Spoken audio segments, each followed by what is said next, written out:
Hey everybody, J-Man here for a X-Men review. Wow, Jean Grey, #1. Haven't done an X-Men video in a long time, so my channel, well, it started out being a movie review channel, and then I took a hiatus, and I kind of purged all my old videos, and I restarted with X-Men. So with the Dawn of X and the Powers of 10, I relaunched all of my channel basically as sort of a comic book channel, mostly X-Men related. And I love X-Men. Cyclops is my favorite Marvel character. I have a big, huge Cyclops tattoo. I got a Sentinel. I got Jean Grey right there. A lot of X-Men characters.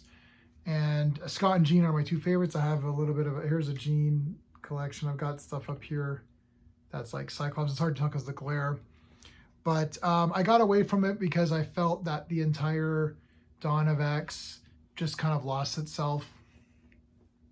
So, but being that Jean Grey is my second favorite, I kind of was like, well, I got to grab this and see what it's like.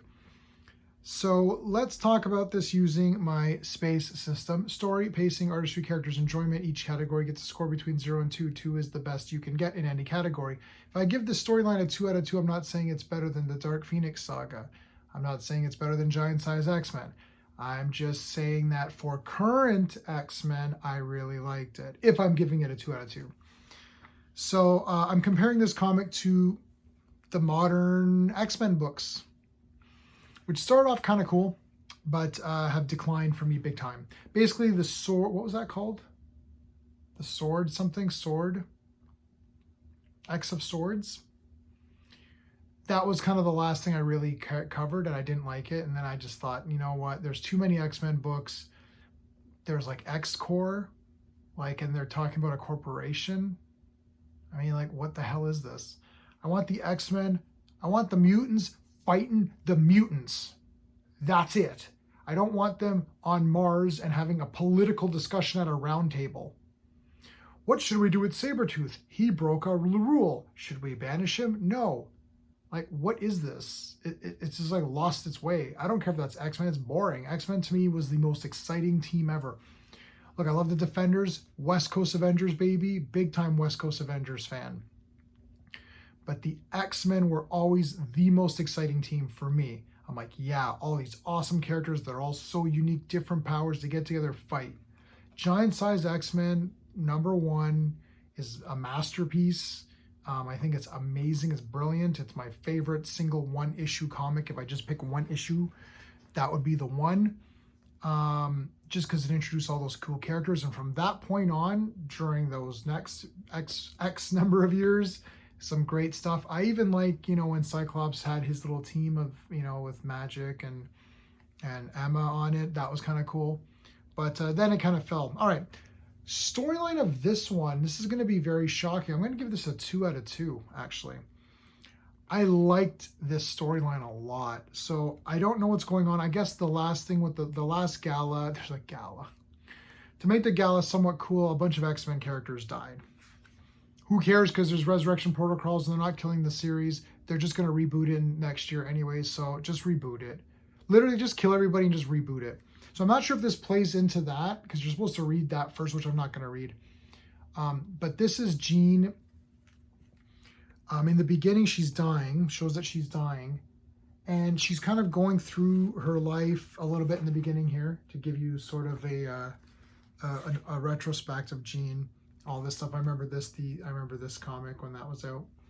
So she's in time, and she goes back in time, and she knows what's going to happen in the future. So she starts to manipulate things in the favor of the mutants. So if there's an anti-mutant person, she just changes their mind. She's got telepathy. She's got telekinesis. She's an Omega level mutant. She can do a lot of good stuff. So in her mind, she's trying to do the right thing. I know it's a tired story. It's a tired trope. Oh, she's trying to do the right thing and she's going to mess up and get corrupted. But it was told really well, in my opinion, in this comic. I was into it. And just like anytime they do these stories, if they do it well, you're with the character. Like, I'm with Jean. I'm like, yeah, I understand what you're doing. I think this makes sense. You should do these things. After a while, it starts to get out of control. And you're like, yeah, maybe she should never have done that. I think that's very, very good. It was done very well. So that's why I'm giving it a 2 out of 2. For the pacing, I'm going to give it a 1.5. I can't give it the 2 because it is pretty thick and it probably didn't need to be this thick. Probably could have been shorter. But there was a lot to go through and I wasn't bored. So I'm still going to give it a 1.5, better than average score on pacing, because I was not bored and I was into the story. I just feel like it could have been shorter. So realistically, I could give it a 2. But no, it could have been a little bit shorter. For the artistry, I'm also going to give it a 1.5 for the art. I actually do like this art. It feels like it's very full. I'm not sure if that makes sense to you, but it feels like there's a lot going on the pages. Like, there isn't too many of these, let's just have talking heads. Like, I feel that they tried to add some excitement and motion in the pages. I like the colors. I like pretty much how everyone looks. So yeah, 1.5. I'm not giving it the perfect 2 because I feel there could have been a little bit more dynamic things going on, a little bit more, but like there's good stuff like this, you know. So 1.5. So for 1.5 on that one. The characters, 2 out of 2. Man, I love Jean Grey. I love all the X-Men. I love the perspectives in this comic of Charles saying, no, you shouldn't do this, and Scott's like, yeah, what's the deal here? And they go back and forth. There's not a lot of Jean is the main character. I really like her. I like her thought process in here. And she's kind of like, she learns something and she's like, no, I can't do this. So where are we at here? I gave it 2 for the story, 2 for the characters. So that's 4, 5, 6, 7. So far I'm 7 out of 10. For enjoyment factor, I'm going to give it a 1.5. So I'm going to give this an 8.5 out of 10, 8.5 out of 10. The reason I didn't give it a full enjoyment factor score was that I don't think this book's really necessary. Like, at the end, nothing was really accomplished. I'm still giving it 1.5 because I personally really liked it. This is my own personal score, 8.5. Some people might even rate this maybe a 6 or a 7 out of 10. It's kind of pointless, really. However, it's pointless, but if you like Jean Grey and you want a cool story with her, and I really like this cover a lot, then I'm going to say go ahead and grab it. You're not going to be disappointed if you're a Jean Grey fan. If you're a very casual X-Men fan or a very casual Jean Grey fan, you could probably skip this. I don't know how it's going to play into the Fall of X, which is the whole thing going on now.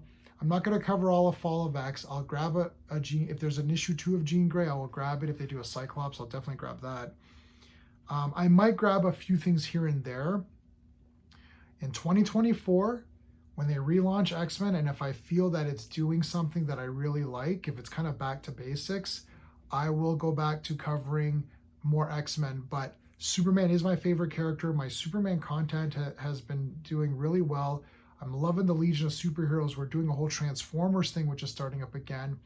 And we're also covering the Fourth World every Friday now, Jack Kirby's Fourth World. So is there a place for X-Men? Yes, there's still going to be a place for X-Men on my channel. I am going to put a lot of these all new comic book reviews and movie reviews do go on my Patreon first. So if you want early access, it's patreon.com/jman77. After a few days, it's like 4 or 5 days, it'll go back on YouTube. So if you're seeing this on YouTube, you would have seen it a bit earlier if you're on Patreon. I know a lot of people, they can't commit to something like that, and that's totally fine. I do have a tip jar through Stream Elements, and I do stream a lot. So if you're able to, you can support the channel through that. And those are just one-time tips or whatever. Or like and subscribe, that's cool too. Join us on the live streams, join us in the chats. I'm not monetized, so I don't do super chats or anything like that. We just try to talk to as many people as we can. Sometimes the chat's pretty fast, I can't get to everybody, but we try to at least keep up with it a little bit. But yeah, so that's it, guys. That's it for Jean Grey. I really liked it. I'm not gonna like wholeheartedly say go buy this. If you're a Jean Grey fan, I think you'll like it though. That's it. All right, until next time.